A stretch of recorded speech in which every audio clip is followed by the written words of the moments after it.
anywhere in the world. Think of that. In the third quarter, we're on track to achieve an estimated 4.2, maybe more. Who knows? I think if you go a couple of years out, you're going to see numbers like you've never seen, because all of these places that are now under construction, they're being built, they're going to be open, and thousands of jobs, hundreds of thousands of jobs are coming in, even building them. But when they open, that's when you're really going to see the numbers. We're building some of the biggest buildings ever built anywhere in the world.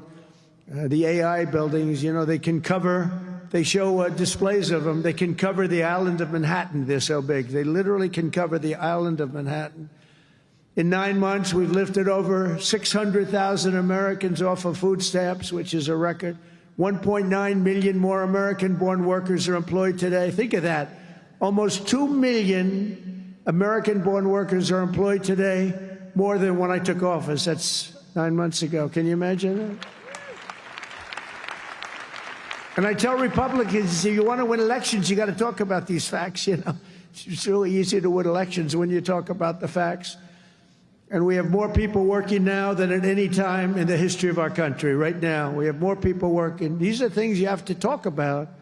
It doesn't just happen. You got to tell them. It's wonderful to do them, but if people don't talk about them, then you can do not so well in elections. Wages for workers are rising at the fastest pace in over 60 years. Those are workers, and that's what we love. We love the workers. Since I took office, wages for the typical factory worker are up $1,300. Construction workers' pay is up $2,200, and miners are up nearly $5,000 this year alone. And that's good, because it's not, you know, such an extra cost to the company. It really isn't. Somebody would say, oh, what's going to cost more? The fact is that they're doing such business like they've never done. You're going to start seeing numbers coming out very soon that are going to blow your mind. Under Biden, we had the worst inflation in modern history. We had inflation that was so bad, costing the typical family about $33,000 over a period of time. Their policies send food prices up 23. They come in, you know, when I first came in, I was in for 3 days, and one of the fake news members, they're all back there. That's a lot of press. Fake news. They said, egg prices are through the roof. I was there for 3 days, and this maniac, this lunatic person, happened to be a woman. Sir, what are you going to do about egg prices? And they'd gone up like 4 or 5 times. I said, well, you just told me it has a problem. And people weren't buying Easter eggs. You believe it? I said, we're buying Easter eggs for the White House, for the egg hunt, the famous egg hunt. But within a couple of months, we got them down. We have a great Department of Agriculture headed by Brooke Rollins, and we did a great job, and we got them down to the level they originally were a long time ago. And we have that in just about everything. And if we don't have it, we get them down. Their policies sent food prices soaring 23%, the Biden policies. And it wasn't him. It was the people surrounding him around the desk. He didn't know what the hell he was doing. Biden. How the hell did that happen? Well, I know how it happened. A rigged election. That's how it happened. Think of the damage done. Although I must tell you, but this is a much more powerful term. I mean, this is a much better term. In one way, it's bad to see how bad people... You're going to see the same thing in New York, by the way. You watch what happens in New York. Terrible. But you're going to see that same thing. And I hope it doesn't happen, but you're going to see it. Gas prices are surging to $5 a gallon, even higher, and mortgage rates skyrocketed by 152%. But under the Trump administration, all of that is changing. Prices are coming down very fast, and we're bringing them back to the beautiful part where you can have, and you can truly say, we're talking about the American dream again. You didn't used to hear that term. You heard it during my 4 years, and then it disappeared. Now you're hearing it again more than ever, because we had the most successful economy in the history of our country during my first 4 years. We rebuilt the economy, cut the biggest tax cut in history. We had the biggest tax cut in history, the biggest regulation cut in history. That's why we had the great economy. And now the only difference is we're doing better this time. Actually, we're going to have a bigger, better, stronger economy than the first 4 years. And that was the biggest, that was the most successful economy in history. Gasoline prices have plummeted to the lowest in 2 decades, and we're going to soon see $2 gasoline. Think of that, $2 a gallon. It was up to $4.50, $5. And you know, when you get gasoline and you get oil and gas down, it's so big, it's so massive, the importance of it, that everything else starts to follow. And that's what's happening. Grocery prices are way down, and Walmart just announced that the cost of their standard Thanksgiving meal, this is the greatest. They're greatest, they're wonderful. They come out every year with how much does a Thanksgiving meal cost compared to last year, right? And it always goes up, up, up. It's 40%, 30% more. Is 25% lower than 1 year ago. Isn't that great? That's a big deal, Rima. That's a big deal. I don't know if they care about that in Saudi Arabia, but here it means a lot. We got the princess here from Saudi Arabia. She's got a lot of cash. Serious cash, and she's a great person. So she doesn't care about the price of a turkey is down a little bit, you know, she doesn't have to worry about it. Since March, the price of eggs is down 85%. Energy prices are down, interest rates are down, despite the fact that we have a total nincompoop at the Federal Reserve. It was recommended by one of my real great people, who I'd never spoke to again. And the cost of the typical new mortgage is down by nearly $3,000 a year. Day by day, we're making America affordable again. It's going to be affordable again at a really record pace. And, you know, other people are going to take credit. All the mayors and all the governors, they're going to say what a great job. They didn't do a damn thing. Yet as we speak, the Democrats in Congress are trying to put all of this progress at risk and drag us back to the Biden policies of soaring prices, crushing energy costs, massive spending, open borders, let the world come into our country from prisons and from mental institutions, let them pour in, and rampant inflation. That's what Biden gave us, all of those things. With the reckless Democrat shutdown, virtually every Democrat in Congress has voted to hold the American people hostage in an effort to extort hundreds of billions of dollars in new spending. They're demanding free health care for illegal aliens that just came into our country from prisons and from mental institutions, and drug dealers and drug addicts, and they want to give them $1.5 trillion in giveaways that would turbocharge rapid inflation again, as they did the first time. You remember that just a couple of years ago, 4 disastrous years we just had. They were the worst years. Meanwhile, the radical left Democrats are causing millions of Americans who depend on food stamps to go without benefits. They're forcing federal workers to go without paychecks, and they're stranding thousands of travelers at the airports. And you understand it, and they understand it. All because they want to return to the failed Biden policies that created, and also Obama policies. I watched him the other day up talking, well, Donald Trump is a mean person. I'm not a mean person. I just want to have a country that's great again. Is that okay? I'm not a mean person. He's a mean person. He's a divider. He's a divider. Obama, Barack Hussein Obama. And by the way, ask him how he's doing in his museum library. He's got hundreds of millions of dollars of cost overruns. It's come to a dead halt. He built it in not a particularly good location. He's not into real estate, you know. He doesn't know about location. He doesn't know about location, but he built it in a location that's not going to be too good. But the thing has come to a dead halt. It's way over budget. It's sort of like Gavin Newsom in California. He's got a train that was supposed to go from San Francisco to Los Angeles, which is a stupid idea because an airplane is faster. I don't care how fast it goes. And they had plenty of airplanes. San Francisco, inside San Francisco to inside right there, L.A. And what they did is they said, oh, man, this has been going on for years.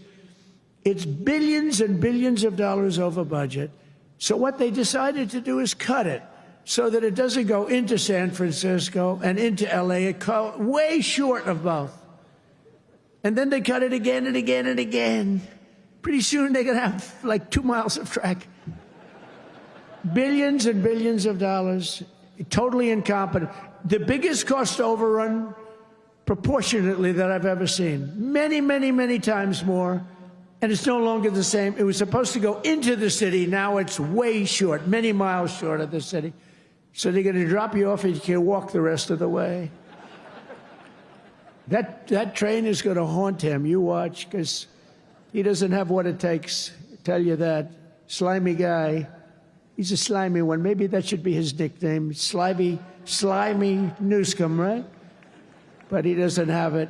But you look at that train, it's going to cost him. Republicans have voted 14 times to fund the government. And it's time for Chuck Schumer, crying Chuck. Remember he started crying at the airplanes? They were the worst forced tears. I've known him all his life. He's never cried. But he broke down in tears. He was so devastated. He didn't know why he was crying, but he just thought it was good to do. His people told him this was a good time to cry. Crying Chuck. But it's time for Chuck Schumer and the radical Democrat Congress to stop playing games with the people's lives and to pass a clean funding bill that they've done 30 times before. And to reopen government immediately. Just reopen it.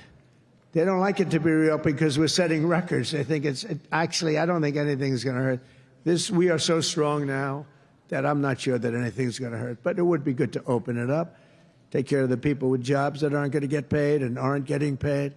And no matter what, we will not let them impose their inflation-causing extremism on the American people. We're not going to pay $1.5 billion for people that came into our country illegally, okay? If you don't mind. That's what they did last time.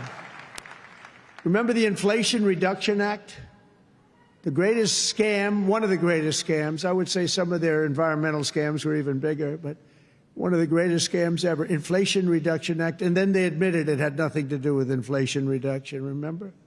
But it did actually cause massive inflation. It actually caused massive inflation. But we don't use auto pens in the Trump administration to sign things. We don't believe in that. You know, I get these guys come in with these big, beautiful documents, gorgeous, beautiful, must cost a fortune. I should check the price. But, you know, a general is being made or something, you know, some big post. And they say, sir, would you sign this, please? It's going to be a 4-star general, or it's going to be a big cabinet position, or it's going to be something with medical or whatever. I take my pen and I sign it. In his case, they walk it into a room and they give it to somebody who's no idea who Biden is. But Biden doesn't have any idea who he is either. And they have a machine sign it, the auto pen. And all of the pardons, he gave thousands of pardons to people. He had no idea about it. He didn't know about it. And therefore, all those pardons are void. You know, you have to have, it's a very complicated thing if you're going to use a machine. You have to do it properly. And he didn't have any idea what was happening. And this is what we had as a president. We don't want that. You have the opposite right now. I don't want to be braggadocious, but you have the exact, I know exactly what's happened. If you want to see what congressional Democrats wish to do to America, just look at the result of yesterday's election in New York, where their party installed a communist as the mayor of the largest city in the nation.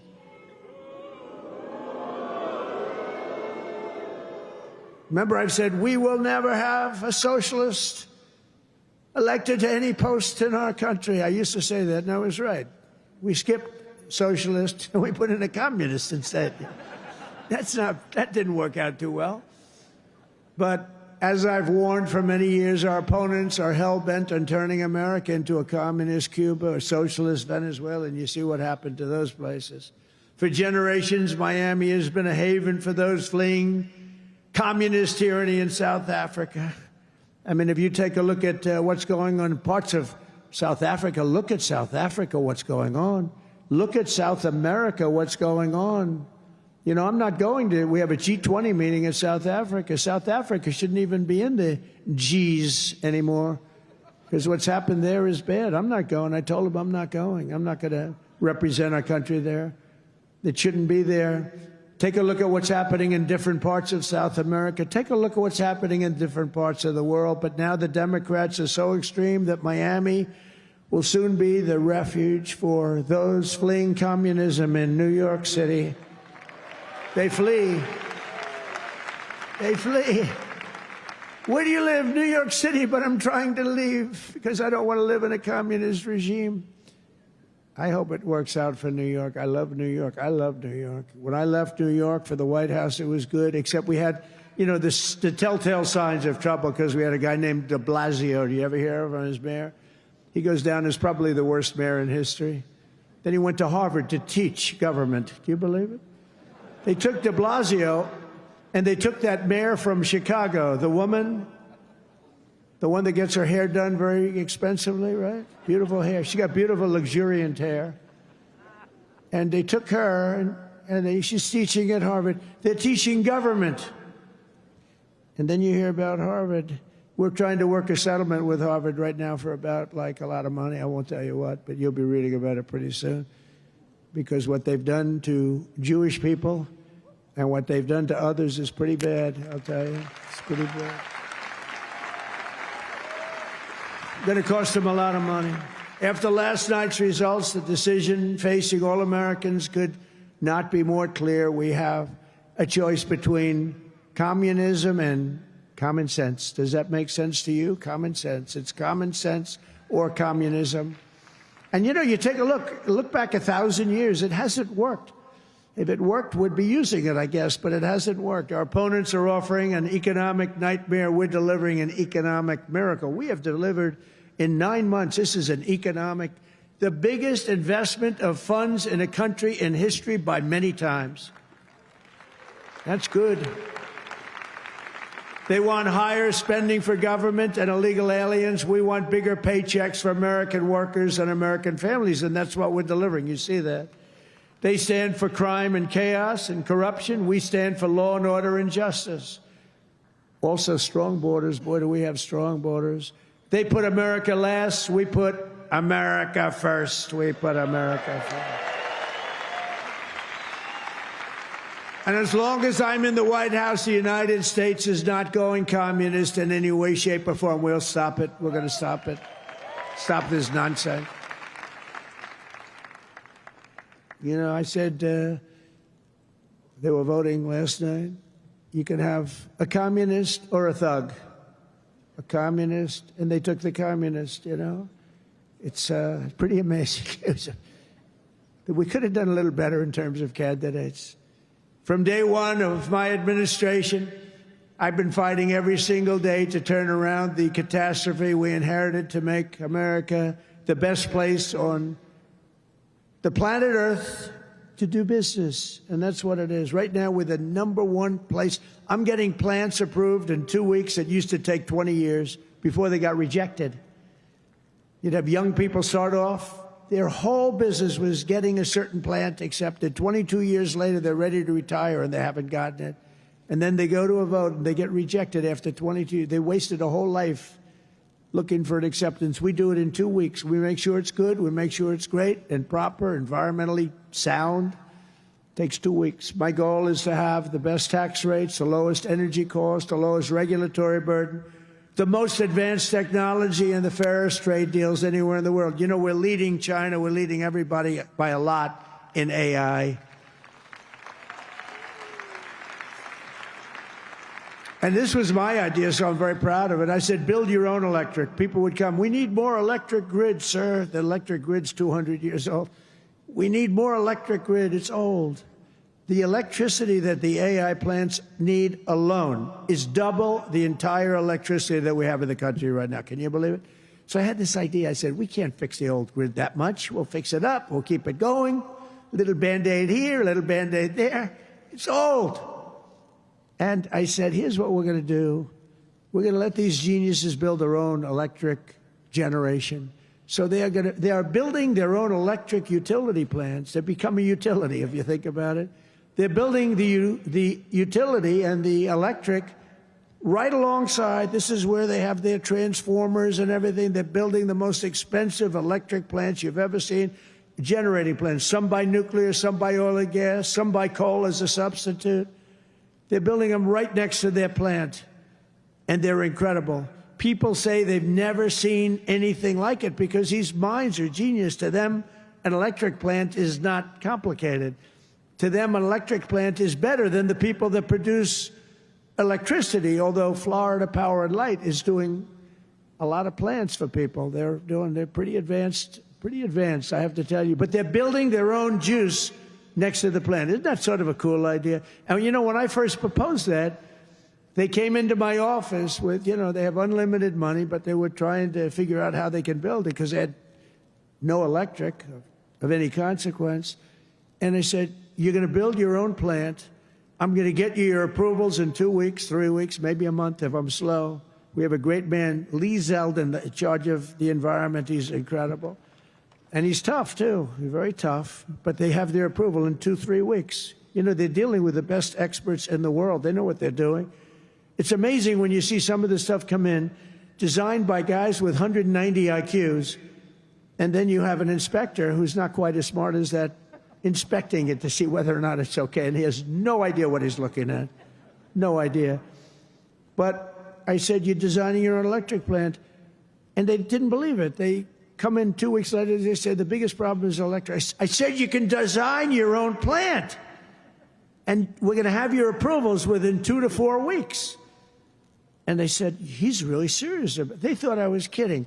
It was so good, they couldn't believe it. They'd leave and they couldn't believe it. It took me 2 or 3 times to say it. Yeah, they're designing their own electric plants, and it's unbelievable. And then they're going to sell their excess electricity back into the grid. So we benefit in that way, too. In July, I proudly signed into law the largest tax cuts in American history. Now, that's the second time. I did it the first time, but these are even larger, the great, big, beautiful bill. And that includes no tax on tips, no tax on overtime, no tax on Social Security for our great seniors, no tax on Social Security. I wonder which is the most popular of the no tax on tips. You know, I was in Nevada, in my building in Las Vegas, and I had this beautiful young waitress come up to me. I never talk about beauty anymore because politically, if you mention somebody's beautiful, that's the end of your political career. So I don't mention that she was beautiful, but she was beautiful. And she came up and I said, how you doing? Oh, sir, I'm not doing well. The government is horrible on tips. I said, really? How do they tax? They tax tips? They tax us and they go after us. I've never seen anything like it. It's made my life miserable. Sir, there should be no tax on tips. She said to me, no tax on tips. I said, say it again. She said, sir, there should be no tax on tips. So we had a lot of the fake news waiting for me outside of the restaurant. So I went out, I said, ladies and gentlemen, I have an announcement to make. There will be no tax on tips. That's how it all started. And I won Nevada. I won Nevada. Because, you know, in Nevada, every job is basically, you know, you're a waitress or you're working in a hotel. No, that's how it started. So it was amazing. We won Nevada easily, which is usually not a stronghold for Republicans, but it's become a stronghold. So I want to thank the waitress. She did a great job. But when she said those words, sir, there should be no tax on tips, it's amazing. Somebody else would hire a consultant, pay them millions and millions of dollars. They'll come back and they'll say, sir, I think you should absolutely tax tips. And you'll lose the election.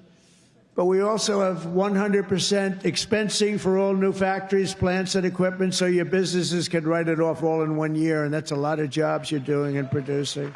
That was, to me, the biggest thing in the first bill. But this is even better because this goes for a 10-year period. Upon taking office, I signed an executive order requiring that every new regulation, every time we issue a new regulation, think of this, 10 old regulations must be eliminated simultaneously. So if we give you one, you get rid of 10. And so far, for 9 months, we're exceeding that. And it's 30 to 1. For every new one we give, they're getting rid of 30 old, broken down regulations. And we've slashed nearly $1 trillion worth of regulatory burdens. We have regulations that are so old and nobody uses them, but they stymied a lot of production, a lot of jobs. And I did it the first time, and we had the largest regulation cuts in history, and now we're exceeding it this time. So it's big. It's one of the reasons we did so well then, and I think it's one of the reasons we're doing so well now. Again, we have to talk about it, because if we don't talk about it, nobody else, the fake news is not going to talk about it. And we have streamlined permitting for the new energy and mining projects. What used to take decades now takes 28 days. And on day one, I signed an executive order to unleash American energy and officially terminate the Green New Scam. Has anyone ever heard of the Green New Scam? Remember the old thing, global warming, and then it would be too cool? And then they said global cool. They didn't know what the hell to say. So they came up with the greatest, climate change. No matter what, if it goes up, if it goes down, climate change. They're very, very smart people, but not smart for us. They're smart for them. But my policy was very simple. Drill, baby, drill. We're drilling like crazy right now. And to curb inflation, we've slashed the size of government for the first time in years, and we're waging total war on waste, fraud, and abuse like we've never done before. Since January, 100,000 bureaucrats have left the federal payroll. Government spending is down 2.5% this quarter compared to 1 year ago. Think of that. And in stark contrast to last administration, 100% of all new jobs created in America under my administration have been created in the private sector. 100% of the jobs have come from the private sector. Otherwise, you don't have a country. I mean, I love government workers, but if you have all government workers, you don't have a country, do you? At the same time, my tariffs are bringing in hundreds of billions of dollars and are helping slash the deficit this year by more than 50%. Did you see the numbers? We're going to be down 50%, anywhere from 25 to 50, but closer to 50%. Who would think that one? Those are big numbers. Now, take that out 2 or 3 years. To embrace a vital industry here in Miami, I've also signed historic executive orders to end the federal government's war on crypto. Crypto was under siege. It's not under siege anymore because it's a big industry. It's a big industry, and I have a lot of people that are great people, great business people. They're in other businesses, but they're in crypto too. And it takes a lot of the pressure off the dollar. It does a lot of good things, but we're into it. Biden was vicious on crypto. They were going after these crypto guys. It was terrible. They were under indictment, but I got indicted too. I got indicted. I made a phone call. Congratulations on your victory. He made a phone call. Let's indict him. These people are the worst. Then they say, he's gone after Comey. They indicted me. They impeached me. They did everything. It's unbelievable. Who the hell else could have taken that? Do you guys know anybody else that could have taken it? I don't think so. A lot of people say, you're the only one could have taken that. I don't know if that's true, but there aren't too many.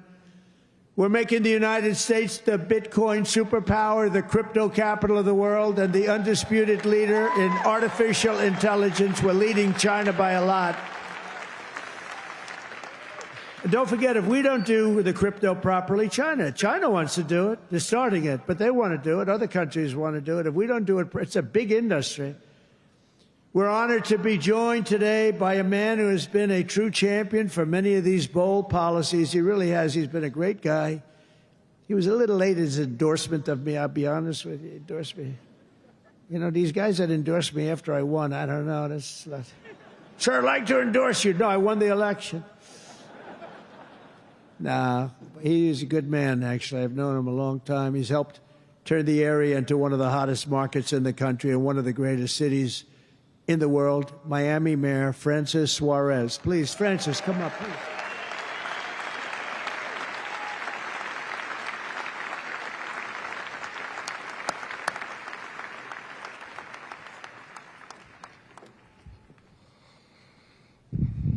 You're never gonna let me forget that one, huh? Thank you, my brother. Thank you, Mr. President. Just a little shorter than you are. Oh, it's truly a great honor to be here with you this afternoon and to have you here once again in the great city of Miami. Your leadership and your vision have shaped not only our nation, but also the future of our city. Miami's success today is rooted in the values that are deeply American: opportunity, freedom, safety, and innovation. These are values that you have championed with conviction, and they are the same values that have made Miami a symbol of what's possible.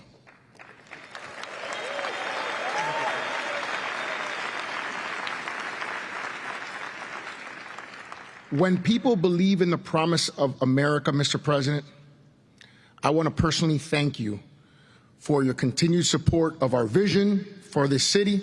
It was an honor to stand beside you in the Oval Office when you announced the next year's G20 right here in the city of Miami.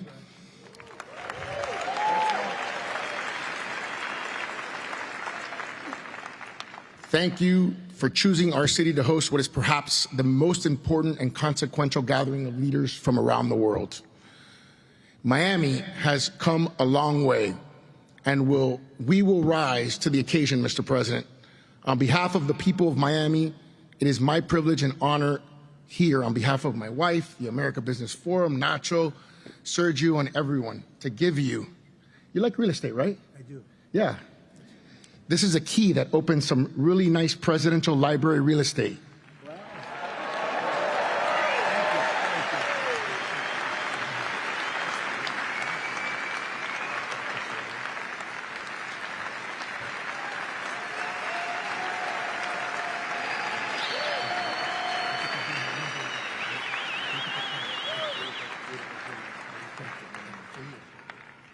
That's beautiful. Thank you. Thank you very much, Francis. I appreciate it. And, you know, he's really a special guy. I'm going to take this, I'm going to put it in the White House, and then I'm going to move it to Doral in about 3.5 years. We put it right in Doral, right? In the lobby of Doral. A lot of people from Doral. Well, thank you. That's a great honor. I also want to thank a man who's been unbelievable in terms of Israel and so many other things. He was a great real estate developer. But he had a great personality, and you need a personality for this. And I said, he's just as good as there is, and he's done so well. And you look at what's happened with Israel. We have peace in the Middle East. Can you believe it? Peace in the Middle East. And he's special envoy Steve Witkoff. Steve, where are you, Steve? Wherever you may be. Where are you? Steve, thank you. What a job you've done. Thank you very much. What a job he's done. That guy's got that personality. Now, I wanted a deal maker, but, you know, a lot of deal makers don't have good personalities. You end up in a war. They make the deal, but you end up in a war. This guy, everybody loved him for years. I've known it. And he was the right guy for the job. Peace in the Middle East. 3,000 years. They've never had peace in the Middle East. We're going to have it, too. We're doing well. Just keeps going along, and we just had a meeting. It's even more and more so. And so many people in this room are very much into Israel and the Middle East.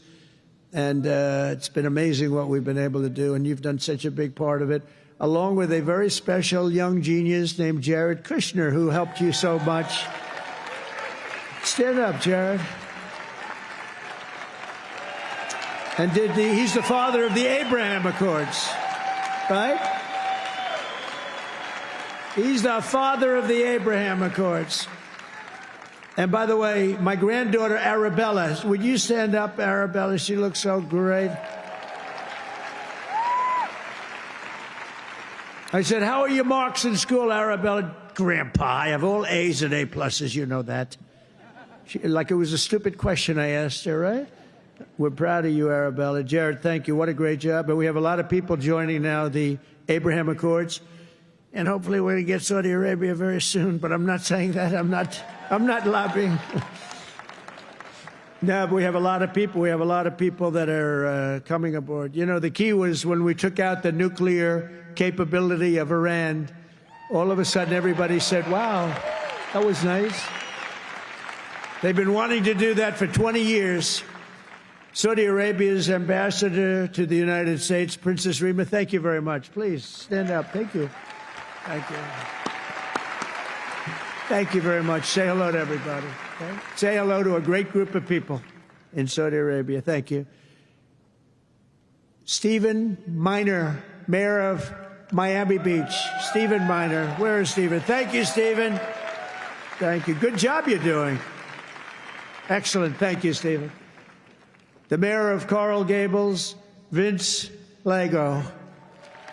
Vince Lago. Thank you. Thank you. Great job, Vince. The Mayor of Doral. I love Doral. And I like this woman a lot. Christy Fraga. Christy. Where's Christy? Thank you, Christy. I like Darrell. We also have Commissioners Damian Pardo, Laura, Dominguez, Ralph Rosado, Miami-Dade Supervisor of Elections, Alina Garcia, the President of FIFA, Gianni Infantino. FIFA, where's Johnny? Whoa, Johnny, my boy. I didn't know he was going to be here. He's big stuff. And the world, look, you know, Johnny and I worked the deal originally, and it looked like I wasn't going to be president because it was in this term, right? So when they rigged the election, I said, oh, man, I have to run again because I want to be president when they have the World Cup, right? And look what happens, Johnny. I'm president when we have the World Cup. It wasn't supposed to be that way. But I can only tell you that the tickets are selling at numbers and record like they've never sold ever before. I heard you just told me that they're doing record business, right? We had the World Cup coming. Think of it. We have the World Cup coming. We have 250 coming, and we have the Olympics. 250 is 250 years of age. And we have UFC at the White House, by the way, on June 14th. That's going to be at the White House. That's going to be a tough ticket. That's UFC. But we have, think of it, Johnny is there with FIFA, and we have the Olympics. We have it all coming. It's all this thing. I'm glad I'm sort of happy the way things worked out, you know? It's turned out to be as good as it could be. I think we've made more progress than we ever could have made in the second term. I think this is really more progress being made.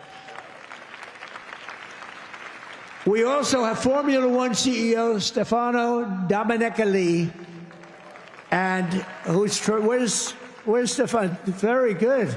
That's big stuff. We have a lot of big people here today.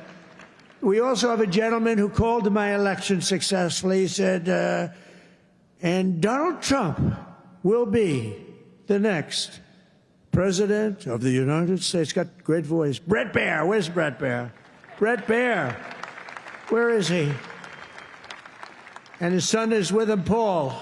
Paul's a very good golfer, so is Brett. Thank you, Brett. He's doing an interview with me right after the... Oh, is that Paul? Stand up, Paul.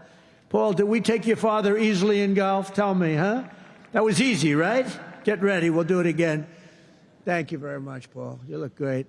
Also, I want to thank your two great senators, Ashley Moody and Rick Scott. And, you know, I just left them. Believe it or not, I had a meeting with all the senators this morning. I gave them my vision because, frankly, it's always nice to have good vision. And they are two terrific senators, and they're in Washington working hard, and they were going to come. And I said, do me a favor, stay back and work on the things you're working on. They're working on really things. And Ashley is in the election. Rick just won his election. They're two great senators that you have right here in Florida. So that's really good. And they're working to make America great again. So I said, stay back in Washington. Together with many of the people here today, we've achieved more in 9 months than most administrations achieve in 8 years. It's true.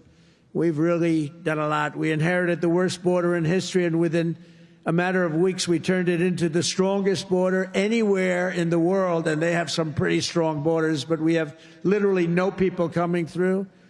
They do come in. They come in legally. You know, we want people to come in. We want to make it real easy for them, actually, but they come in legally. So you have to know that. We just don't want criminals coming in. We don't want people from prisons. We don't want prisons dumped into our country like Venezuela did. They emptied their prisons into our country. We don't want that, right? For months in a row, 0 illegal aliens have been admitted into the United States. 0. They actually announced it. This is an official 0. Remember when Biden said, I have no control over the border? Millions of people pouring through, not people that you could look at them, not that we discriminate. You could look at them and say, these are not going to be perfect for our country. They were rough people that they let in. They had 11,888 murderers, 50% of which murdered more than one people. We don't want them. We're getting a lot of them out. Hopefully we're going to soon have all of them the hell out of here. Either out of here or we have to put them in jail because they're so dangerous. Some are so dangerous we don't want to bring them out. We'll just make sure they never come back in. But this is what they were putting in our country, and it's a disgrace. On day one, I signed an executive order to designate the drug cartels as foreign terrorist organizations. We had a big strong, positive number come out just recently. The drugs coming into our country are way down. I'll tell you where they're really way down is drugs coming in through water. People are saying, no thanks. I don't think I want to ride in that boat today, please. We want you to take these drugs into the United States. You know what? I think I'll take a pass, sir. The drugs coming in by border are not much. Every boat that we hit kills, think of this, if it gets through, kills 25,000 Americans plus, but 25,000 Americans. Every time we hit a boat, we save 25,000 lives. Got to look at it that way. And we're arresting and removing thousands and thousands of dangerous gang members, MS-13, Tren de Aragua, all these gang members are being thrown the hell out of our country. And if you look at Washington, D.C., it's now a safe community. We're in Memphis now, and within 2 weeks, all of a sudden, it's like a safe community. It's really made unbelievable progress. And we're blowing up cartel terrorists. We're blowing them up linked to the Maduro regime in Venezuela and others. Look, it's not just Venezuela. But a lot of things are coming in. Look, Venezuela emptied their prisons into our country. Nobody wants that. They emptied their prisons into our country. We're liberating our cities from the scourge of violent crime, making our country safe and beautiful again. We're starting in our capital, Washington, D.C., which right now you can walk through the middle of Washington. You have no problem. 6 months ago, that wasn't the case. 1 year ago, it was a disaster. But law enforcement, our military has done an incredible job, actually. It's a safe, very, very safe city again. And it's been beautified. We're putting new medians in. We're covering the roads with nice, clean, beautiful asphalt. We're redoing the grass in the parks. It's really becoming beautiful again, and it's safe. We don't get calls that, think of it, call to the parents, your son, sir, has been killed. He came to see the Lincoln Memorial, and he's dead. No, that's not happening anymore. We run it tough. We run it very tough. Sometimes you have to be a little tough to get rid of. These are thugs. These are bad people. We're bringing them the hell out of our country where they came from. We renamed the Department of Defense to the Department of War. And well, if you think about it, after the Second World War, they changed it to defense, right? So we won the First World War. We won the Second World War. We won everything in between and everything before. Never lost a war. We still don't lose wars. Sometimes we don't fight to win. You know, we'll stay around the country for 15 years, just bomb the hell out of everybody, make everybody miserable. Nobody knows why we're there, you know, the wars that never end. But we made it clear that the days of political correctness in our military, they're over. We don't want to get into wars. I rebuilt the military. We have the strongest military by far in the world. We make the best equipment, the best missiles, the best rockets, the best everything. We redid our nuclear. We're the #1 nuclear power, which I hate to admit because it's so horrible. It's such a horrible situation if it ever has to be used. Russia's second. China's a distant third, but they'll catch us within 4 or 5 years. They want to catch us, and they'll be able to catch us. And we're maybe working on a plan to denuclearize the three of us, so we'll see if that works. But we have the strongest military anywhere in the world by far. We're investing $1 trillion in the United States Armed Forces this year. It's the biggest amount we've ever invested, and the spirit of service members is soaring like never before. We used to have recruiting shortages a year ago. You remember, you couldn't get people to join our military all around the world. You couldn't get them to rejoin. You just couldn't, no matter what you do. That we were way short.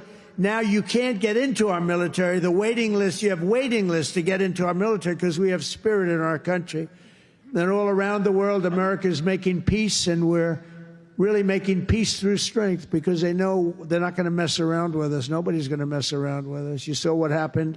We made a deal with China last week, and we made a deal with Japan last week. We made a deal with Malaysia. They helped us so much. All great economic deals, all great. Great for everybody. In 8 months, I ended 8 wars, including Kosovo and Serbia. The Congo and Rwanda, that was going on for a long time. Pakistan and India. You know, I was in the midst of a trade deal with both of them. And then I read on the front page of a certain newspaper, I said, I don't know, mention the newspaper because it's usually fake news, but I heard they're going to war. 7 planes were shot down. An 8th was really badly wounded. But 8 planes were shot down, essentially. And I said, this is war. And they were going at it. And they're 2 nuclear nations. I said, I'm not going to make any trade deals with you guys unless you agree to peace. No way. This has nothing to do. I said, it has everything to do. Your nuclear powers. I'm not trading with you. We're not making any deals with you if you're at war with each other. A day later, I get a call. We've made peace. They stopped. I said, thank you. Let's trade. Isn't that great? Tariffs did that. You know what? Tariffs. Without tariffs, that would have never happened. Israel and Iran, Egypt and Ethiopia, Armenia and Azerbaijan, and Cambodia and Thailand. All of them were in war, starting war. Some of the wars were 32 years old. One was 38 years old. Amazing. They tried to, President Putin, I spoke to him 2 weeks ago, and he said, on the one, he said, we've been trying to settle that war for 10 years. We weren't able to do it. You got to settle. I got some of these things settled in an hour. No help from the United Nations at all. The only thing I got from them was a blank teleprompter. Remember I went up there, Princess? Ladies and gentlemen, on behalf of the United States of America, President Donald J. Trump, I'm looking at the teleprompters, and I have all my friends, including your family, sitting out there, 158 leaders, some in beautiful silk white robes, others in bad shirts, bad ties, and some in beautiful shirts and ties. But they're all the leaders, 158 leaders. And they're saying, President, and I'm walking up to the President Donald J. Trump, and I'm looking at the teleprompter, stone cold blank. They did it on purpose. And I think I gave my best speech. That's what I was told.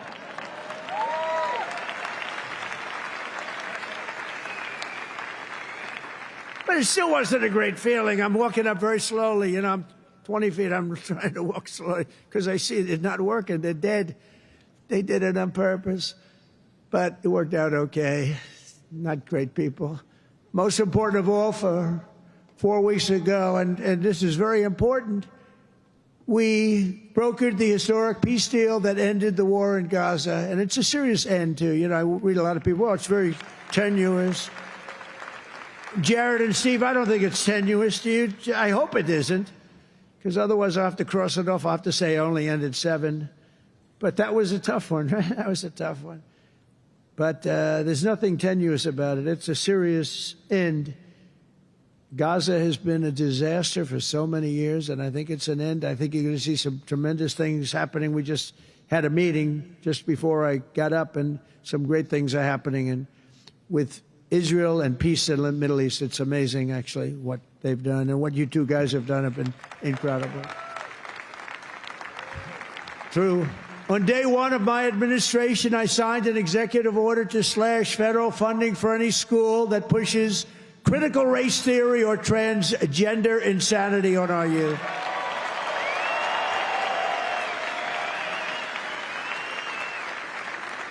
And we completely banned the chemical and surgical mutilation of our children. Think of that. Can you imagine somebody 15 years ago saying we stopped the surgical mutilation of our children? We stopped the chemical mutilation of our children. Can you imagine that? They would have said, this guy's crazy. And now you're saying thank you very much because you know it's true. How about this one? We got men out of women's sports. It's over. It's over. Men out of women's sports. They had a race the other day, long distance, I don't know what the hell, a race, one of these all-day races. They had the top women, the top men. The man won by 5 hours and 18 seconds, okay? What the hell? How about the weightlifting? 218 pounds by women. That's a lot to lift over your head, Rima. I don't know if you might be able to do it. 218 pounds or whatever was the record. A man beat the record by 100 pounds. It stood for like 17 years or something. A man beat the record by 100 pounds. He was a failed male weightlifter, but as a female, he did very well. That's a record that won't. This is a thing that stood. They put a quarter of an ounce and a quarter of an ounce on each end. 18 years the record stood. Then a guy comes along, ping, ping. This is a crazy, these people are crazy. And Mandami, whatever the hell his name is in New York. No. He thinks it's wonderful to have men playing in women's sports. The swimming's good too, you know? You know the story? Records are being beaten by numbers that nobody's ever seen, nobody ever thought possible. But a lot of those records are being changed back to where they should be. And I made it the official policy of the United States government that there are only two genders, male and female.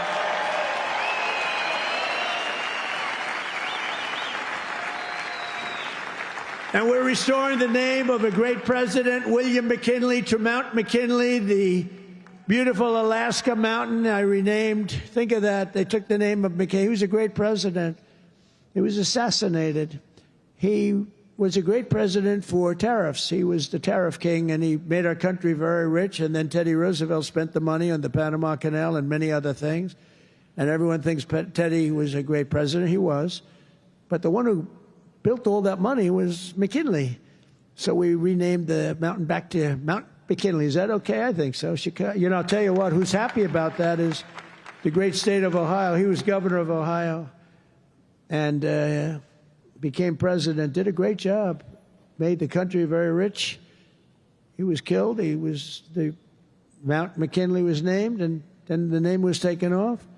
And we put it back on. And I renamed the Gulf of Mexico to the Gulf of America. That was an easy one. That was an easy one, Johnny.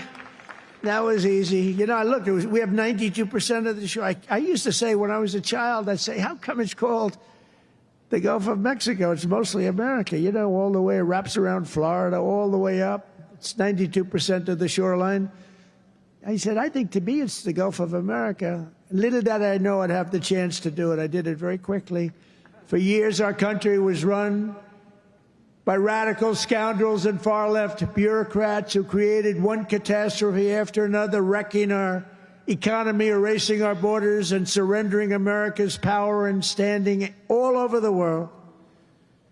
But after just 1 year since that glorious election, I'm thrilled to say that America is back. America is back. Bigger, better, stronger than ever. And in conclusion, jobs are returning, businesses are booming, and America is respected again, perhaps like never before. Our country is respected again like never. They were laughing at our country. We had a guy who couldn't walk up a flight of stairs. He kept falling. It's very embarrassing. You know, at Air Force One, I go, sir, would you like the short stairs or the long? I say, give me the long every single time, please. The short ones, they call them the children's stairs. I don't want the children's stairs. Doesn't look so good coming out of the children's stairs. Now, if the weather's bad, it's okay, right? If you don't mind. But the communists, Marxists, socialists, and globalists had their chance, and they delivered nothing but disaster. And now let's see how a communist does in New York. We're going to see how that works out. And we'll help them. We'll help them. We want New York to be successful. We'll help them a little bit, maybe.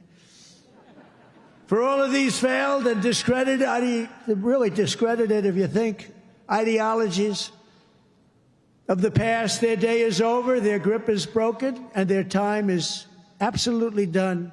The golden age of America has begun.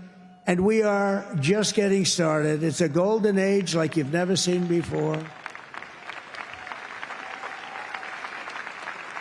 From the steel mills of Pittsburgh to the oil wells of Houston, from the car plants of Detroit, and those car plants are pouring into our country, to the coal mines of West Virginia. Those coal mines are opening up one after another. Clean, beautiful coal. You're not allowed to use the word coal unless you say, in my administration, unless you use two words before it. Clean and beautiful. Biden would say, unless you use two words before it, here you go, clean. He said, what happened to the other word? Remember those things? He'd say three words and mean two. But the West Virginia mines are doing unbelievable now. Wyoming is doing unbelievable. It's clean, beautiful coal. And from the bright lights of Las Vegas to right here in beautiful Miami, America is proud. America is confident. America is growing and successful. America is a great nation again. We're a great nation again. It's happened faster than I thought. I'll be honest. Again, we're respected by everybody. We are really, you see the way I get treated. I get treated that way. I guess a little has to do with me, but a lot has to do with the fact that I'm representing this country. America is respected again. America is a great nation again. The American dream is surging back to life, and we will never let the American dream die. Together we will make our country stronger, richer, safer, freer, and greater than ever before. And every day my administration will fight, fight, fight, and America will win, win, win. I want to thank you, Miami. I want to thank you, Mr. Mayor. I want to thank everybody for being here. God bless you, and God bless America. Thank you very much. Thank you, everybody.